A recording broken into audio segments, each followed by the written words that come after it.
Well, should federal agents be able to use tear gas and other less lethal munitions on protesters outside of Portland's ICE building? That is the question before a federal judge after a 3-day hearing. Investigative reporter Kyle Aboshi has been in court all week in this case. He's joining us now in the newsroom. Kyle. Well, both sides wrapped up closing arguments late this afternoon after 3 days of testimony, including independent journalists, a couple in their 80s, and the man known as the Portland Chicken.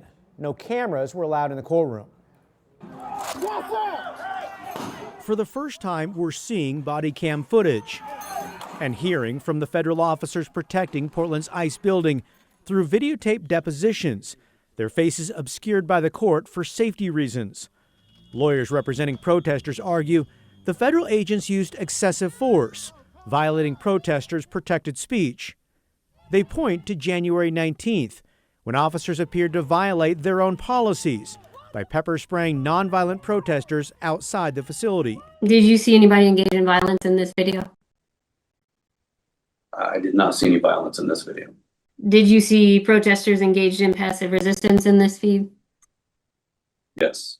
And would that include the protesters you sprayed with pepper spray? Yes. Protesters' attorneys also questioned federal officers about their training. Can you recall, in general, the type of training you received with respect to First Amendment rights of protesters? No. Judge Michael Simon has already temporarily limited the use of chemical munitions by federal officers at the ICE facility.